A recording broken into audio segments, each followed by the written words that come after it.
ക്രിസ്തു തന്നെ സാക്ഷ്യം പറഞ്ഞു, നിങ്ങൾ ലോകത്തിൻ്റെ വെളിച്ചമാണ്. ഇന്ന് പകൽ ഈ പ്രാർത്ഥനയിൽ ലോകത്തിൻ്റെ വെളിച്ചമായ ക്രിസ്തുവിനെ കുറിച്ച് ചില നിമിഷങ്ങൾ ദൈവസന്നിധിയിൽ ധ്യാനിക്കുവാൻ നാം ശരണപ്പെടുകയാണ്. ക്രിസ്തു ലോക വെളിച്ചം, ലോകത്തിൻ്റെ വെളിച്ചം ക്രിസ്തു. നമുക്കറിയാം, ലോകത്തിൽ അനേക തരത്തിലുള്ള വെളിച്ചമുണ്ട്. ഇവിടെ തന്നെ ഇപ്പോൾ നിരവധി ലൈറ്റുകൾ പ്രകാശിച്ച് നിൽക്കുകയാണ്. ആവശ്യത്തിന് ട്യൂബ് കത്തി നിൽക്കുന്നു. വലിയ വെളിച്ചം ഇവിടെ നൽകിക്കൊണ്ടിരിക്കുന്നു. നമ്മുടെ ആലയം മുഴുവൻ വെളിച്ചത്താൽ നിറഞ്ഞു നിൽക്കുകയാണ്. അപ്പോൾ ലോകത്തിൽ അനേക തരത്തിലുള്ള കൂടിയതും കുറഞ്ഞതുമായ വെളിച്ചങ്ങളുണ്ട്. ഈ വെളിച്ചം എല്ലാം ഇരുളിനെ മാറ്റുവാനുള്ളതാണ്. ഇരുളിനെ മാറ്റുവാനുള്ളതാണ് ഈ വെളിച്ചം. വെളിച്ചം എന്നാൽ എന്താകുന്നു എന്ന് ചോദിച്ചാൽ നമുക്ക് ഉത്തരം പറയുവാൻ കഴിയും, ഇരുളിനെ മാറ്റുക. അതാണ് വെളിച്ചത്തിന്റെ ഒരു പ്രത്യേകത. യേശുക്രിസ്തു എന്ന ലോക വെളിച്ചം നമ്മുടെ സഭയിലേക്ക് വന്നാൽ സഭയുടെ ഇരുൾ മാറും, വെളിച്ചമായി മാറുവാനിടയാണ്. 2024 ആണ്ടിൽ ഈ വെളിച്ചം ദൈവസഭയ്ക്കകത്ത് പ്രകാശിച്ചത് കൊണ്ടാണ് ഈ ആണ്ടിന്റെ ആരംഭം മുതൽ അവസാനം വരെ ദൈവം നമ്മെ നടത്തിയത്. ഈ വെളിച്ചം നമുക്ക് പ്രകാശമായി നിന്നു. അന്ധകാരപൂർണമായ അനേക സാഹചര്യങ്ങൾ ജീവിതത്തിൽ ഉണ്ടായിട്ടുണ്ട്. അനേക പ്രയാസങ്ങൾ, പ്രതിസന്ധികൾ, പ്രതികൂലങ്ങൾ, രോഗങ്ങൾ, അസ്വസ്ഥതകളൊക്കെ നമ്മളെ ചുറ്റി പിടിച്ചു. എന്നാൽ അവയെല്ലാത്തിൽ നിന്നും ദൈവം നമ്മെ വിടുവിപ്പാനുള്ള കാരണം ഈ വെളിച്ചം ആ പ്രതിസന്ധിയുടെ നടുവിൽ പ്രകാശിച്ചത് കൊണ്ടാണ്. നിങ്ങൾ ലോകത്തിന്റെ വെളിച്ചമാണെന്നാണ് പറഞ്ഞത്. നമ്മൾ ഓരോരുത്തരും ലോകത്തിന്റെ വെളിച്ചമാണ്. ലോകത്തിന് വെളിച്ചം കൊടുക്കത്തക്ക നിലയിൽ ഉള്ള പ്രകാശം നമ്മളിൽ ഉണ്ടോ എന്നാണ് ഇന്ന് പകൽ ഈ പ്രാർത്ഥനയിൽ നമ്മൾ പഠിപ്പാൻ ദൈവകൃപയിൽ ശരണപ്പെടുന്നത്. ഒരു വീട്ടിൽ ഒരു പരിധിയിലുള്ള വെളിച്ചം മതി. അതാണ് നമ്മുടെ വീടുകളിലൊക്കെ പ്രകാശിക്കുന്നത്. എന്നാൽ ഈ ലോകത്തിന് മുഴുവൻ വെളിച്ചം കൊടുക്കത്തക്ക നിലയിലുള്ള പ്രകാശം നമ്മളിലുണ്ടോ? നിങ്ങൾ ലോകത്തിന്റെ വെളിച്ചം. അപ്പൊ നമ്മളിൽ ആ ലോകത്തിന് മുഴുവൻ കൊടുക്കത്തക്കവണ്ണമുള്ള വെളിച്ചമുണ്ടോ? അനേക പ്രിയപ്പെട്ടവർ രക്ഷിക്കപ്പെട്ട നാളിൽ ഉണ്ടായ ആ ദൈവികമായ പ്രകാശം ഇന്നില്ല. മങ്ങിപ്പോയവരുണ്ട്, വെളിച്ചം കെട്ടുപോയവരുണ്ട്, വെളിച്ചം ഇല്ലാതെ പോയവരുണ്ട്. എന്നാൽ നമ്മെ സംബന്ധിച്ചിടത്തോളം 2024 ആണ്ടിൽ ദൈവസഭയ്ക്കും കുടുംബത്തിനും ദേശത്തിനും നമ്മുടെ സമൂഹത്തിനും ഈ വെളിച്ചം നമ്മളിലൂടെ അനുഗ്രഹമായിരുന്നു എന്ന് പറയുവാൻ ഇന്ന് പകൽ എത്ര പേരുണ്ട്? ഈ 2024 കുടുംബത്തിന് ഞാനൊരു വെളിച്ചമായിരുന്നു. ഞാൻ ഉൾപ്പെട്ടു നിൽക്കുന്ന കാതേ സഭയിൽ ഞാനൊരു വെളിച്ചമായിരുന്നു. ഞാൻ ഉൾപ്പെട്ടു നിൽക്കുന്ന ദേശത്ത്, എൻ്റെ സമൂഹത്തില്, എൻ്റെ പ്രിയപ്പെട്ടവരുടെ ഞാനൊരു വെളിച്ചമായിരുന്നു എന്ന് പറയുവാൻ എത്ര പേർക്ക് ഇന്ന് പകൽ കഴിയും? ആ വെളിച്ചം ലോകത്തിൽ പ്രകാശിക്കണം. ലോകത്തിൽ പ്രകാശിക്കണമെങ്കിൽ നമ്മൾ ഒരു വെളിച്ചമുണ്ടെന്ന് നമ്മുടെ പ്രിയപ്പെട്ടവരാദ്യം അറിയണം. 2, ദൈവസഭ അറിയണം. നമ്മളിൽ ഒരു വെളിച്ചം ഉണ്ട്. വെളിച്ചമുണ്ടെങ്കിലും പ്രകാശിക്കാത്ത എത്രയോ ആളുകളുണ്ട്. എത്ര ഇരുട്ടായാലും ലൈറ്റ് ഇടുകയില്ലാത്ത ആളുകൾ. കറണ്ട് ബില്ല് കൂടുമെന്ന് പറഞ്ഞ് അനേക പ്രിയപ്പെട്ടവർ ലൈറ്റുകൾ ഓഫാക്കി ഇരുട്ടത്തിരിക്കും. കറണ്ട് ബില്ല് കൂടുമെന്ന് ഇവിടെ ആ വെളിച്ചത്തെ കുറിച്ചല്ല പറയുന്നത്. നാം ലോകത്തിന്റെ വെളിച്ചമാണ്. 27-ാം സങ്കീർത്തനം 1-ാം വാക്യം വായിക്കുമ്പോൾ അവിടെ നമുക്ക് ഇങ്ങനെ വായിപ്പാൻ കഴിയും. 27-ാം സങ്കീർത്തനം 1-ാം വാക്യം. എന്താണ് അവിടെ പറയും? യഹോവ എന്റെ വെളിച്ചം. അപ്പോൾ ആരാണ് ഈ വെളിച്ചം? നിങ്ങൾ ലോകത്തിന്റെ വെളിച്ചം എന്ന് പറയുന്നത് ആരെ കുറിച്ചാണ്? സങ്കീർത്തനക്കാരൻ പറയുകയാണ് യഹോവ എന്റെ വെളിച്ചം. യേശു ക്രിസ്തു അകത്ത് ഉണ്ട് എങ്കിൽ ആ വെളിച്ചം ദൈവമായിരിക്കും. അപ്പോൾ എവിടെ നിന്നാണ് ഈ വെളിച്ചം? ആദിയിൽ ദൈവം ആകാശവും ഭൂമിയും സൃഷ്ടിച്ചു. വെളിച്ചം ഉണ്ടാകട്ടെ എന്ന് കൽപ്പിച്ചു. വെളിച്ചമുണ്ടായി. വെളിച്ചത്തിന് പകൽ എന്ന പേരിട്ടു. അപ്പോൾ ദൈവം വെളിച്ചത്തെ ഉണ്ടാക്കിയിട്ട് വെളിച്ചത്തിന് പകൽ എന്ന് പേര്.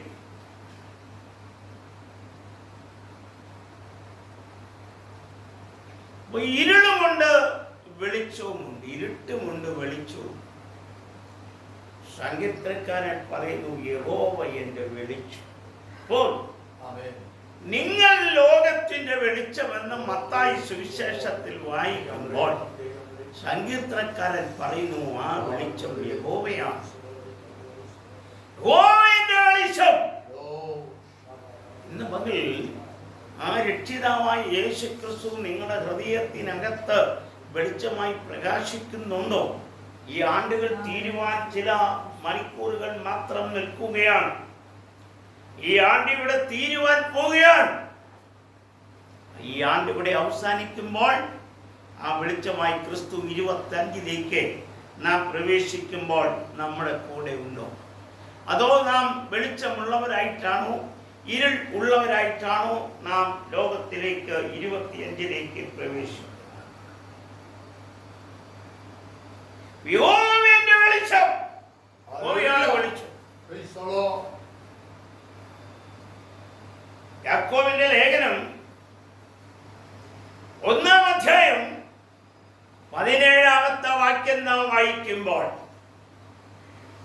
യാക്കോബ് 1-ാം അധ്യായം 17-ാം വാക്യം നാം വായിക്കുമ്പോൾ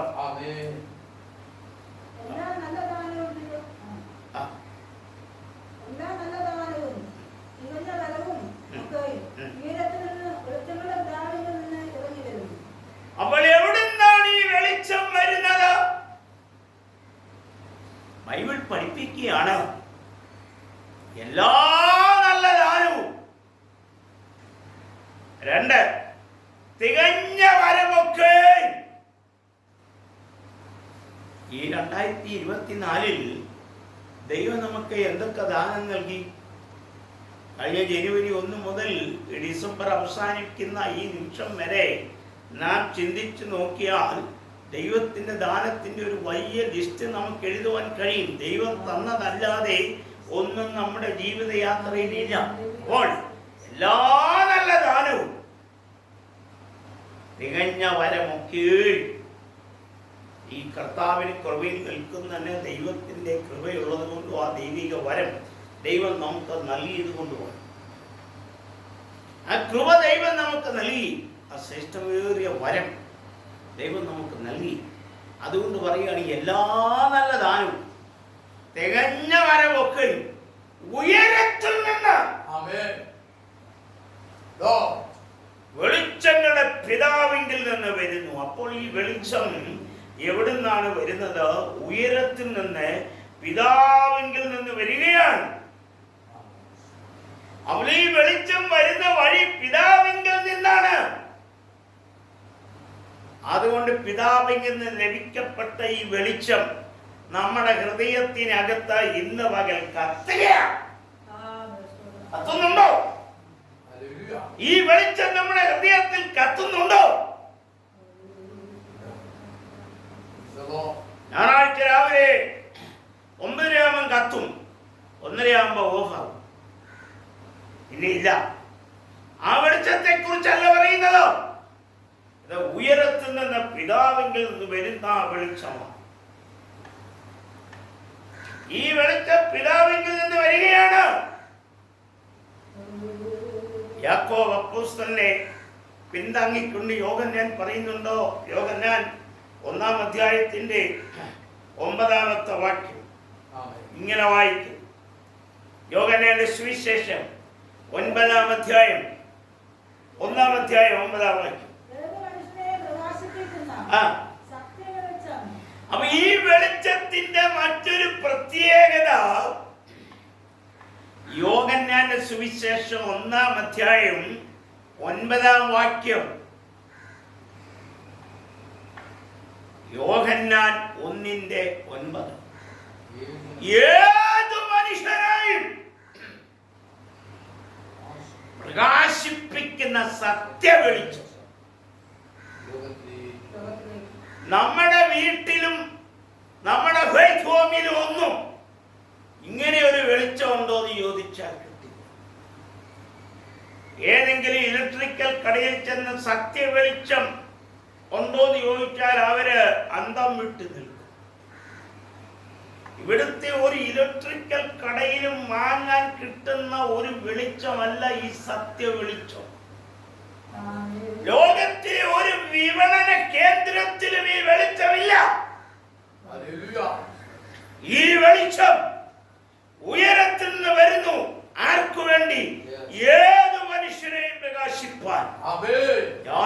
വർഗവർണ്ണ വ്യത്യാസം കൂടാതെ, വ്യത്യാസം കൂടാതെ, പണ്ഡിതൻ പാമരൻ എന്ന വിദ്യാഭ്യാസം കൂടാതെ, കറുത്തവനെന്നോ വെളുത്തവനെന്നോ നോക്കാതെ പ്രകാശിപ്പിക്കുന്ന ഒരു വെളിച്ചമാണ് ഈ സത്യ വെളിച്ചം. ഇത് യഹോവയിൽ നിന്ന് വരുന്നു. ഇത് ദൈവത്തിങ്കിൽ നിന്ന് വരുന്നു. ആർക്കു വേണ്ടി വരുന്നു? ഏത് മനുഷ്യരെയും പ്രകാശിപ്പാൻ. ഇന്ന് ദൈവസഭയ്ക്കകത്ത് ഈ സത്യ വെളിച്ചം പ്രകാശിക്കണം.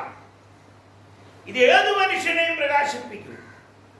ദിവ്യാസമുള്ളവനെയും ഇല്ലാത്തവനെയും, കർത്തവനെയും വെളുത്തവനെയും, പണ്ഡിതനെയും പാമ്പരനെയും, കുബേര വ്യത്യാസം കൂടാതെ എല്ലാവരെയും പ്രകാശിപ്പിക്കുന്ന വെളിച്ചമാണ്. ഈ വെളിച്ചത്തിന്റെ പേരാണ് സത്യ വെളിച്ചം.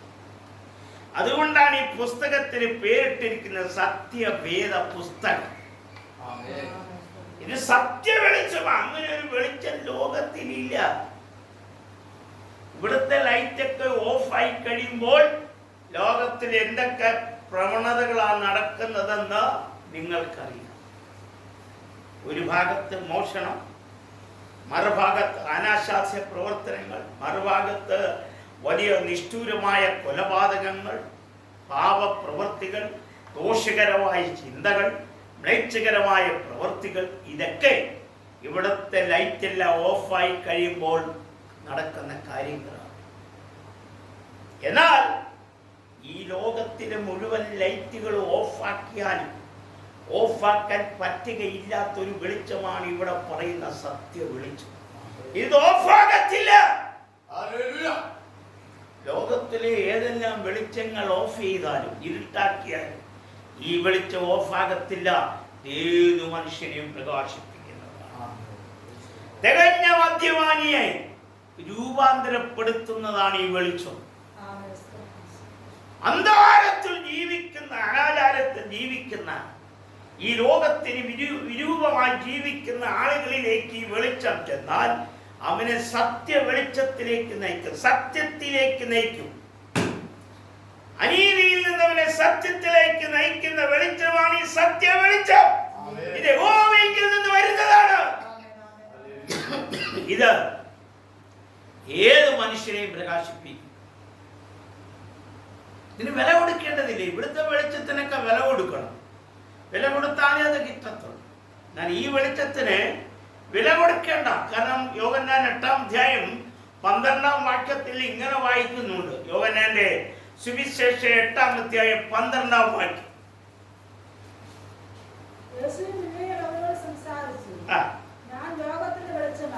ഞാൻ ലോകത്തിന്റെ വെളിച്ചം. അപ്പോൾ പഴയ നിയമത്തിൽ ഈ വെളിച്ചം യഹോവ എന്ന് രേഖപ്പെടുത്തി. ഈ വെളിച്ചം യഹോവയെങ്കിൽ നിന്ന് വരുന്നു എന്ന് പഴയ നിയമത്തിൽ വെളിപ്പെടുത്തി നമ്മെ കാണിച്ചപ്പോൾ, പുതിയ നിയമം ആരംഭിച്ചു കഴിഞ്ഞപ്പോൾ പുതിയ നിയമത്തിന്റെ തുടക്കത്തിൽ പറയാണ് ഈ വെളിച്ചം യഹോവയെങ്കിൽ നിന്ന് പുത്രനിലേക്ക് വന്നു. ഇപ്പോൾ യഹോവയല്ല വെളിച്ചം, ഇപ്പോൾ പുത്രനാണ് വെളിച്ചം. അതുകൊണ്ട് യോഹന്നാൻ 8:12 പറഞ്ഞു. എന്താ പറഞ്ഞത്?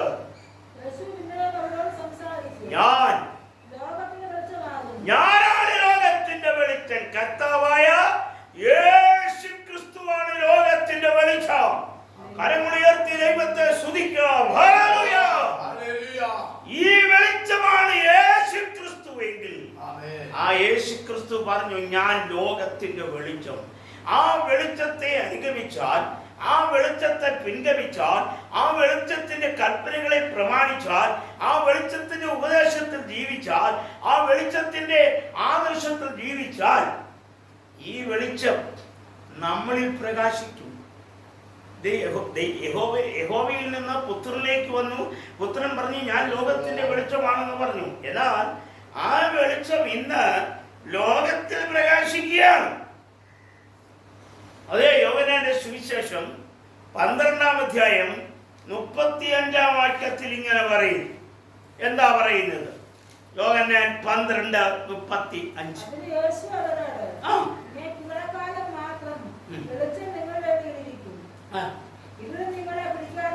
ഈ കർത്താവ് പറയാണ്, യേശുക്രിസ്തു പറയാണ് കുറച്ച് നാളോടെ ഈ വെളിച്ചം നിങ്ങളുടെ ഇടയിൽ ഇരിക്കും. എന്നാൽ ഈ വെളിച്ചം ഇവിടുന്ന് പോകും. പോയാൽ ഇരുൾ നിങ്ങളെ പിടിക്കാതിരിപ്പാൻ വെളിച്ചം ഉള്ളിടത്തോളം വെളിച്ചത്തിൽ നടക്കണം. ഈ വെളിച്ചം മാറിപ്പോകാൻ പോകുക. ഈ വെളിച്ചം നിങ്ങളുടെ ജീവിതകാലം മുഴുവൻ നിങ്ങളുടെ കൂടെ ഇല്ല. ഈ വെളിച്ചം ഇവിടുന്ന് എടുക്കപ്പെടും. ഈ വെളിച്ചം ഇവിടുന്ന്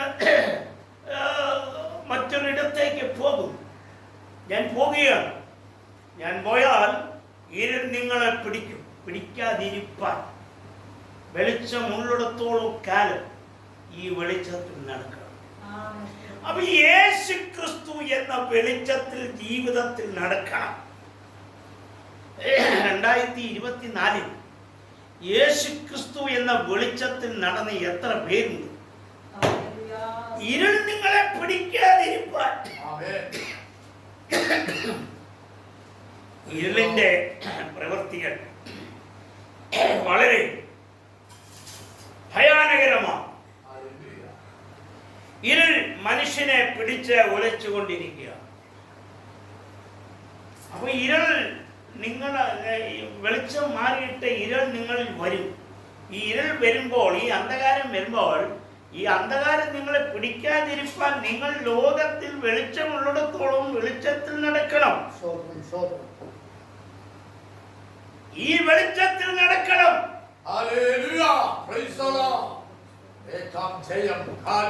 അപ്പൊ വെളിച്ചമുള്ളിടത്തോളം നിങ്ങൾ വെളിച്ചത്തിൽ നടക്കണം. എന്തിനാ വെളിച്ചത്തിൽ നടക്കുന്നത്? ഇരുളിൽ നടന്നാൽ എന്താ കുഴപ്പം? ആരും കാണുകയെന്നല്ലേ ഉള്ളൂ. വെളിച്ചത്തിൽ നടന്നാൽ എല്ലാവരും കാണും. അപ്പൊ ഇരുളിൽ നടക്കുന്ന ഒരു വ്യക്തിക്ക് വെളിച്ചത്തിൽ നടപ്പാനൊക്കത്തില്ല. ഇരുളിന്റെ പ്രവൃത്തി വേറെ, വെളിച്ചത്തിന്റെ പ്രവൃത്തി വേറെ. അപ്പൊ നിങ്ങൾ ലോകത്തിന്റെ വെളിച്ചമാണെങ്കിൽ ആ വെളിച്ചമുള്ള ഒരു വ്യക്തിക്ക് ഒരിക്കലും ഇരുളിൽ നടപ്പാൻ കഴിയത്തില്ല. അവൻ വെളിച്ചത്തിലായിരിക്കും നടക്കുന്നത്. അതേ യോഹന്നാൻ 12-ാം അധ്യായം 36-ാം വാക്യത്തിൽ ഇത് പറയും.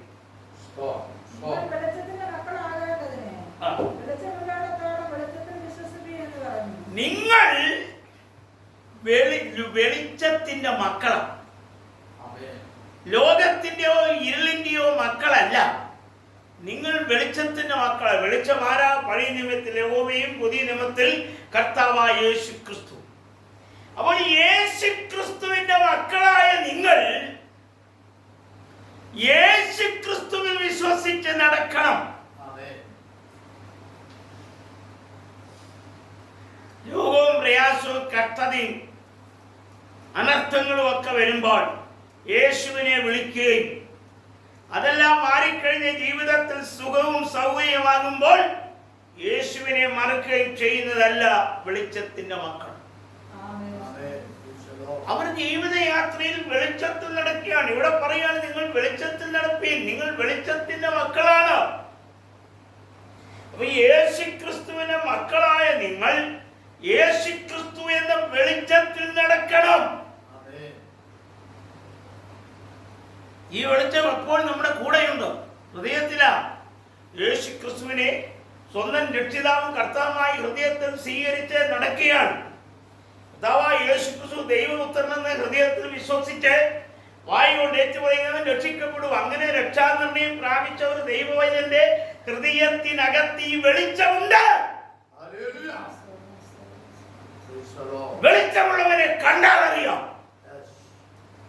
വെളിച്ചമുള്ളവന്റെ വസ്ത്രം കണ്ടാൽ അറിയാം, വെളിച്ചമുള്ളവന്റെ മുഖത്തേക്ക് നോക്കിയാൽ അറിയാം, വെളിച്ചമുള്ളവനെ സഞ്ചരിക്കുന്ന പാത കാണുമ്പോൾ അറിയാം അവൻ വെളിച്ചത്തിന്റെ മകനായി. എന്ന് പറഞ്ഞാൽ യേശു ക്രിസ്തു അവനിലുണ്ട്. യേശു ക്രിസ്തു ഉള്ള ഒരു വ്യക്തിയുടെ ജീവിത യാത്രയിൽ അവനെ അനുഗമിച്ചു നോക്കിയാൽ അവനിൽ ആ യേശു ഉണ്ടെന്ന് തെളിഞ്ഞു വരും. അതുകൊണ്ട് യോഹന്നാൻ പറയുകയാണ്, നിങ്ങൾ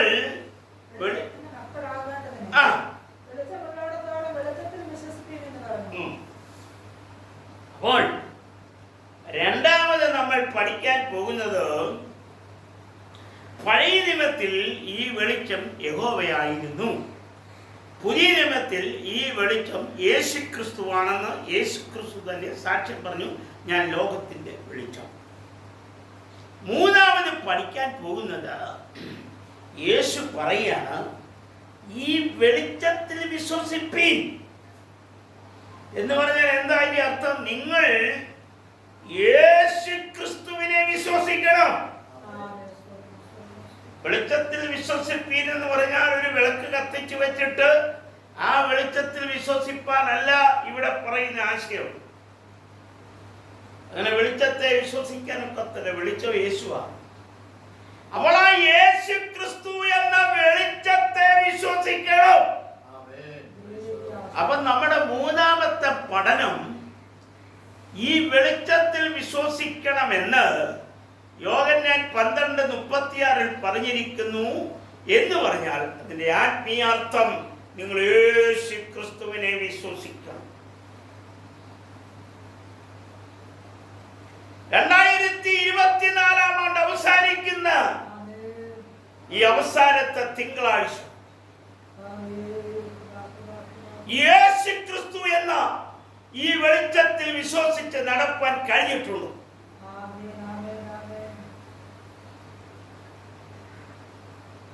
ഒന്ന് തെസ്സലോനിക്ക ലേഖനം 5-ാം അധ്യായം 5-ാം വാക്യം ഇങ്ങനെ വായിക്കും. എന്താണ് അവിടെ പറയുന്നത്? ഒന്ന് തെസ്സലോനിക്ക 5-ാം അധ്യായം അതിന്റെ 5-ാമത്തെ വാക്യം. നിങ്ങളെ കുറിച്ച് പറയുകയാണ്. ഒന്ന് തെസ്സലോനിക്ക ലേഖനം 5-ാം അധ്യായത്തിന്റെ 5-ാമത്തെ വാക്യത്തിൽ പറയുന്നു, ഇങ്ങനെയാണ് പറയുന്നത്, നിങ്ങളെല്ലാവരും വെളിച്ചത്തിന്റെ മക്കളും. വെളിച്ചമുള്ളിടത്ത് പകൽ, പകലുള്ളിടത്ത് വെളിച്ചം. ദൈവം പകൽ വാഴുവാൻ വലിയ വെളിച്ചങ്ങളെയും ഇരുളിൽ വസിപ്പാൻ ചെറിയ വെളിച്ചങ്ങളെയും ദൈവം സൃഷ്ടിച്ചു. അപ്പോൾ പകൽ വാഴുവാൻ വലിയ വെളിച്ചമാണ്. അപ്പൊ തെസ്സലോനിക്ക ലേഖനത്തിൽ പൗലോസ്ലീഹ തന്റെ സഭയോട് പറയുകയാണ്, നിങ്ങൾ വെളിച്ചത്തിൽ നടക്കണം. എന്തിനാ നിങ്ങൾ വെളിച്ചത്തിൽ നടക്കേണ്ടത്? നിങ്ങൾ എല്ലാവരും വെളിച്ചത്തിന്റെ മക്കളാ എന്ന് പറഞ്ഞാൽ വെളിച്ചം യേശുക്രിസ്തുവാണ്. ഈ വെളിച്ചത്തിൽ വിശ്വസിക്കുക, യേശുക്രിസ്തുവിനെ വിശ്വസിക്കുക, നിങ്ങൾ യേശുക്രിസ്തുവിന്റെ മക്കളാണ്. എന്നിട്ട് അടുത്ത ഭാഗം പറയുന്നു, നാം ഇരുളിനുള്ളവരല്ല, നാം പകലിന്റെ മക്കളാ, ദൈവത്തിന്റെ മക്കളാ, യേശുക്രിസ്തുവിന്റെ മക്കളാ.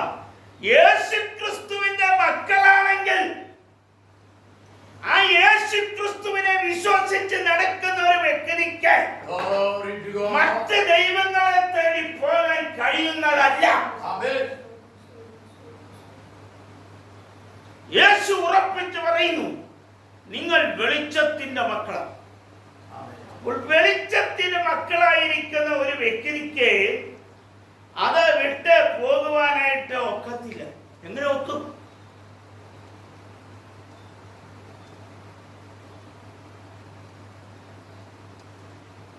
പ്രവാചകനായ യെശയ്യാവ് യേശുക്രിസ്തു ജനിക്കുന്നതിന് നൂറ്റാണ്ടുകൾക്ക് മുമ്പ് പറഞ്ഞിട്ടുണ്ട്. 60-ാം അധ്യായത്തിന്റെ 10-ാമത്തെ വാക്യം. യെശയ്യാ പ്രവചനം 60-ാം അധ്യായം 10-ാമത്തെ വാക്യം. യെശയ്യാവ് 60:10 ഇങ്ങനെ വായിക്കുന്നു. എന്താണ് അവിടെ പറയുന്നത്? അവിടെ നമ്മളോട് പറഞ്ഞ് ഉറപ്പിക്കുന്ന ഒരു ഭാഗമാണ്.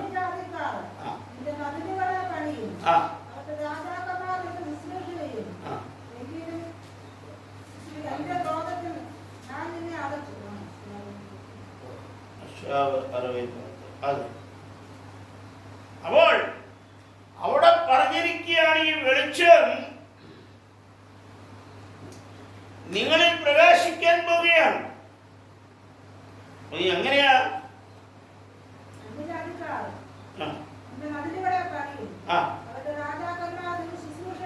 ആണോ? അപ്പൊ ഈ വെളിച്ചത്തിന്റെ മക്കളായി തീർന്നു കഴിയുമ്പോൾ നിങ്ങൾ എന്റെ ശുശ്രൂഷകന്മാരായി മാറും. അപ്പോൾ ഈ വെളിച്ചമായി യേശുക്രിസ്തുവിനെ വിശ്വസിക്കണം. ഈ യേശുക്രിസ്തുവിന്റെ വെളിച്ചത്തിൽ നടക്കണം. ഇരുളിൽ നടക്കാതെ വെളിച്ചത്തിൽ നടക്കണം. വെളിച്ചത്തെ വിശ്വസിക്കണം. എന്നിട്ട് പറയുന്നു, നിങ്ങൾ വെളിച്ചത്തിന്റെ ശുശ്രൂഷകന്മാരാകും എന്ന് പറഞ്ഞാൽ നിങ്ങൾ യേശുക്രിസ്തുവിന്റെ ശുശ്രൂഷകന്മാരായി മാറും. അപ്പോൾ നമുക്ക് ഈ കാലത്ത് ദൈവം നമുക്ക് നൽകിയിരിക്കുന്ന ഒരു വലിയ പദവി, നാം യേശുക്രിസ്തുവിന്റെ ശുശ്രൂഷകന്മാരാണ്, വെളിച്ചത്തിന്റെ ശുശ്രൂഷകന്മാരാണ്. ചെറിയ വെളിച്ചവും മകൾ വെളിച്ചവും ഉണ്ട്. അതുകൊണ്ടാണ് കൊരിന്ത്യർ ലേഖനത്തിൽ പൗലോസ് പറഞ്ഞത്, ഓരോരുത്തർക്ക് തേജസ് വരെ, സൂര്യന്റെ തേജസ് വരെ, നക്ഷത്രങ്ങളുടെ തേജസ് വരെ, നക്ഷത്രവും തമ്മിൽ തേജസ് കൊണ്ട് ഭേദമുണ്ടല്ലോ. അപ്പൊ അങ്ങനെ വെളിച്ചത്തിന് ഏറ്റക്കുറച്ചിലുണ്ടാകാം. വെളിച്ചത്തിന് ഏറ്റക്കുറച്ചിലുണ്ടെങ്കിലും നിങ്ങൾ ലോകത്തെ ജയിച്ചവരാണ്. ഈ കൃപയിൽ ജീവിച്ചാൽ, ഈ വെളിച്ചത്തിൽ ജീവിച്ചാൽ, ഈ വെളിച്ചത്തിന്റെ മക്കളായി മാറിയാൽ നിങ്ങൾക്ക് ഈ വെളിച്ചത്തിൽ കൂടെ യേശുക്രിസ്തുവിന്റെ ശുശ്രൂഷകന്മാരായി മാറാൻ പറ്റും. അപ്പോൾ നമ്മൾ പുതിയ നിയമത്തിന്റെ ശുശ്രൂഷകന്മാരായി ദൈവം നമ്മളെ ഇവിടെ ആക്കി വെച്ചിരിക്കുക. ഇനി ശുശ്രൂഷ ഇട്ടേച്ചു പോകാനൊക്കെ തോന്നിയില്ല. 2024 കഴിയുകയാണ്. 25 പ്രവേശിക്കുമ്പോൾ ഞാൻ ഈ ശുശ്രൂഷയൊക്കെ വിട്ട് ഇങ്ങനെ പൊതു ശുശ്രൂഷകനായിട്ടൊക്കെ പോകും. ഇത് വിടാനൊക്കത്തില്ല. ഈ കൃപയിൽ നിർത്തിയിരിക്കുക. നമ്മളെ കർത്താവിനെ വെളിച്ചത്തിന്റെ ശുശ്രൂഷകന്മാരാക്കി ദൈവം നമ്മെ നിർത്തിയിരിക്കുകയാണ്. യജമാനക്കത്തില്ല. ഇത്ര ആളുകൾ തങ്ങളുടെ ജോലി രാജിവെച്ചിട്ട് ഈ യേശുക്രിസ്തുവിനെ സേവിപ്പാൻ ഇറങ്ങി തിരിച്ചു. നല്ല ജോലികൾ, നല്ല പദവികൾ, നല്ല നിലവാരത്തിൽ ജീവിക്കാവുന്ന ആളുകൾ അതൊക്കെ വിട്ട് ഇന്ന് യേശുവിനെ അനുഗമിക്കുകയാണ്. എന്താ കാരണം? അവന്റെ ശുശ്രൂഷ അത്രയും ശ്രേഷ്ഠമാണ്. പൗലോസ് പറയുകയാണ്, ദൈവമേൽപ്പിച്ച ശുശ്രൂഷയാണിത്. കൊലോസ്യ ലേഖനം 1-ാം അധ്യായം 25-ാം വാക്യത്തില് കൊലോസ്യർ 1:25 പറയുകയാണ്. എന്താ പറയുന്നത്? ഇത് ദൈവം എന്നെ ഏൽപ്പിച്ച ഉദ്യോഗപ്രകാരം ദൈവം ഏൽപ്പിച്ച ശുശ്രൂഷ.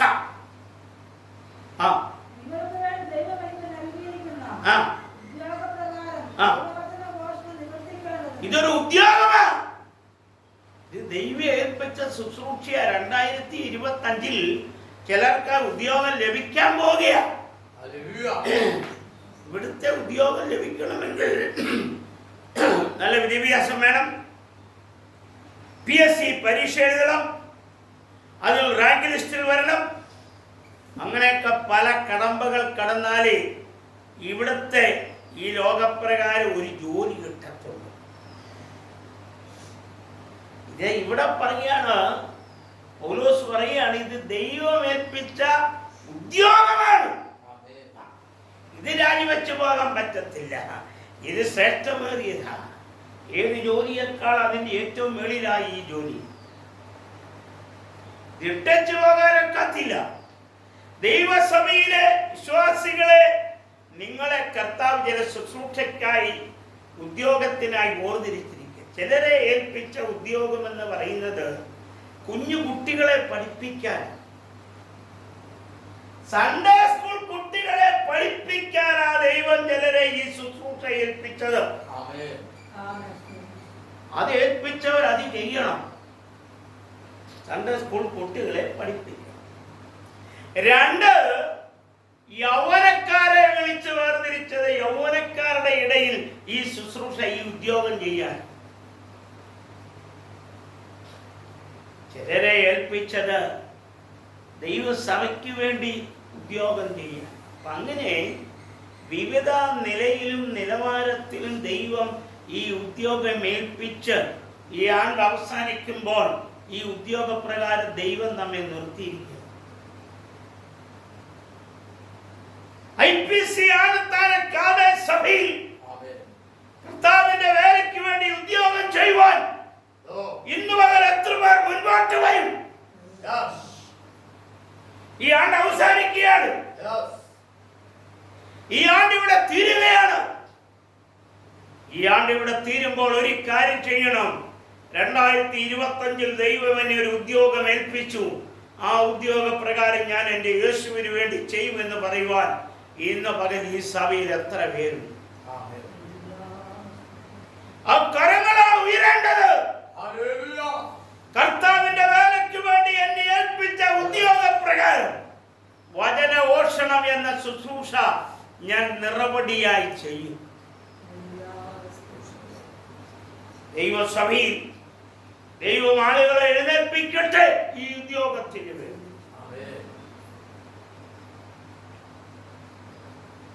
യോഹന്നാന്റെ സുവിശേഷം 1-ാം അധ്യായം 10-ാം വാക്യം നമ്മൾ വായിച്ചതാണ്.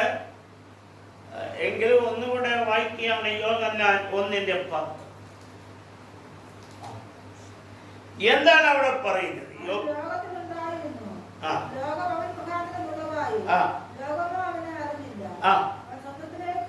അപ്പൊ ഈ വെളിച്ചം ലോകത്തിലേക്ക് വന്നു. ലോകം ഈ വെളിച്ചത്തെ അറിഞ്ഞില്ല എന്ന് പറഞ്ഞാൽ കർത്താവായ യേശു ക്രിസ്തുവിനെ ഈ ലോകം അറിഞ്ഞില്ല. നമ്മെ സംബന്ധിച്ചിടത്തോളം ഈ പ്രാർത്ഥനയിൽ, ഈ ഉപവാസ പ്രാർത്ഥനയിൽ ഈ വെളിച്ചം നമ്മളെ ഏൽപ്പിച്ചിരിക്കുന്ന ചില ദൗത്യങ്ങളുണ്ട്. എന്ന് പറഞ്ഞാൽ യേശു ക്രിസ്തു ഈ ശുശ്രൂഷയിലൂടെ നമ്മളെ ചിലത് ഏൽപ്പിച്ചിരിക്കുകയാണ്. ശ്വാസ ജീവിതത്തിൽ വളരെ പഴക്കവും തഴക്കവുമുള്ള സഭയാണ് കാദേശ സഭ. അടുത്ത കാലത്ത് രക്ഷിക്കപ്പെട്ടു വന്നവരല്ല, ശ്വാസത്തിൽ വളരെ പഴക്കമുള്ള ഒരു സഭയാണ്. അതുകൊണ്ട് ഞാനിങ്ങനെ ശാന്തമായി നിന്നുകൊണ്ട് നിങ്ങളോട് ഈ തിരുവെഴുത്തുകൾ ഇങ്ങനെ അടക്കി പറയും. ലോകത്തിൽ അനേക വെളിച്ചങ്ങളുണ്ട്, അത് നമുക്ക് നല്ലതാണ്. പക്ഷെ യേശു ക്രിസ്തു എന്ന വെളിച്ചത്തിന്റെ മക്കളായി മാറിക്കൊണ്ട് ഈ വെളിച്ചം ലോകത്തിന് കൊടുപ്പാൻ 2025-ൽ ദൈവസഭയിൽ നിന്ന് ദൈവം ചിലരെ ഈ വെളിച്ചത്തിന്റെ മക്കളായി ലോകത്തിന് വേണ്ടി വേർതിരിച്ച് മാറ്റി കാണും.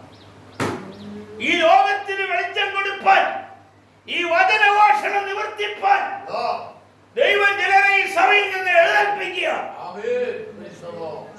ഈ വചനഘോഷണം സഭയ്ക്കകത്ത് മാത്രമല്ല, വെളിയിലും പറയണം. ദൈവം എന്നെ ഏൽപ്പിച്ച ഉദ്യോഗമാണ് വചനം ഘോഷിക്കണം. കവലകളിൽ നിന്ന്, തെരുക്കോണുകളിൽ നിന്ന് ഈ യേശുവിനെ പ്രസംഗിക്കുവാൻ ദൈവസഭയിൽ നിന്ന് പ്രാപ്തരായ യുവതി യുവാക്കളെ ദൈവം എഴുന്നേൽപ്പിക്കട്ടെ. യേശുവിന്റെ സാക്ഷ്യം പറയുവാൻ, ഈ വെളിച്ചത്തെ കുറിച്ച് പ്രഘോഷിപ്പാൻ ദൈവം നിങ്ങളെ വിളിച്ച് വേർതിരിക്കുക ഈ കൃപയിലേക്ക്, ഈ ശുശ്രൂഷയിലേക്ക്. അതുകൊണ്ടാണ് പറയുന്നത്, മത്തായി സുവിശേഷത്തിൽ ഇങ്ങനെ പറയുന്നുണ്ട്, 16-ാം അധ്യായത്തിന്റെ 20-ാമത്തെ വാക്യം.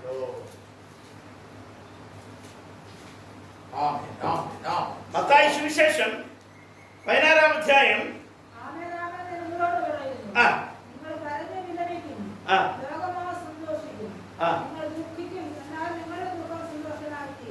ഇവിടെ തുടക്കം ഒന്നുകൂടെ വായിക്കുകയാണ്. യേശു പറയാണ്, ഞാൻ നിങ്ങളോട് പറയുന്നു. എന്താ പറയുന്നത്? നിങ്ങൾ കരഞ്ഞ് വിലപിക്കും, ലോകം സന്തോഷിക്കും. നിങ്ങളുടെ കരച്ചിൽ കണ്ടു. ശിക്കപ്പെട്ട ദൈവപൈതൽ കരഞ്ഞ് പ്രാർത്ഥിച്ചാൽ പ്രാർത്ഥിക്കുന്ന വിഷയത്തിന് വിടുതലുണ്ടാകും. നാം കരമുയർത്തി പ്രാർത്ഥിച്ചാൽ ആ വിഷയത്തിന് വിടുതലുണ്ടാകും. നാം കണ്ണുനീരോടെ പ്രാർത്ഥിച്ചാൽ ആ വിഷയത്തിന് വിടുതലുണ്ടാകും. നാം ഓസിച്ച് പ്രാർത്ഥിച്ചാൽ ആ വിഷയത്തിന് വിടുതലുണ്ടാകും. എന്നാൽ ആ വിടുതൽ കാണാതിരിപ്പാൻ, ആ സന്തോഷം കാണാതിരിപ്പാൻ, 2025 നിന്റെ നന്മ കാണാതിരിപ്പാൻ, നിന്റെ അനുഗ്രഹം കാണാതിരിപ്പാൻ, നിന്റെ ഉയർച്ച കാണാതിരിപ്പാൻ, നിന്റെ തലമുറ